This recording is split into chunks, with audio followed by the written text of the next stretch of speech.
این آورها لحظه از فعالیت کاری اسماعیل صدروقی نام باشد. او آهنگر است. با فولاد و آب و آتش سر و کار دارد. با استفاده از چنین واسطه‌های مهنت بالغ و کوال و دستگاه مکانیکی بعد تفساندن فولاد چیزهایی که در روزگار آدمان برای آنها مهم باشند آن را می‌سازد. پدر من کسب خواست مقصد بود هم پدری میراثی وقت پدرم کار میکرد مقصد عموم یوردن که مقصد چکردیم یاد گرفته بود. آهنگری یکی از هنرهای مردمی تاجیک است. از قدیم توسط اسماعیل بر این هنرمندان از نسل به نسل گذشته و خوشبختانه با توجه حکومت کشور تا زمان ما رسیده است.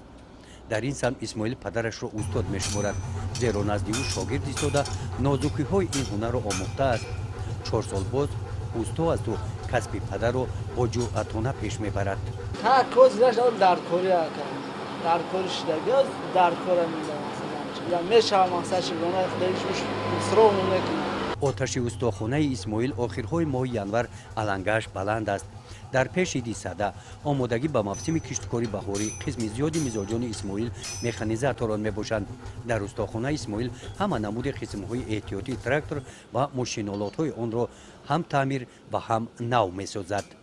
همش مقصد قلب یاد گرفتگی ما پدرمون هم چیزا رو میکنیم.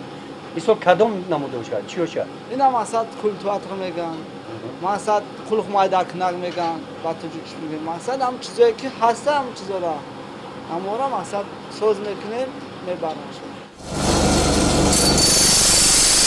در دهه توگرک ناحیه واسه اشیاءهای روزگار ساکنان را هم که با استای آهنگر وابسته است آنها را اسماعیل تعمیر میسازد. از این رو او بین مردم دهه صاحب احترام میباشد. اوستا اسماعیل از کسبی که از پدرش میراث گرفته است راضی است و میگوید که میل و رغبت فرزندانش هم به این هنر زیاد میباشند.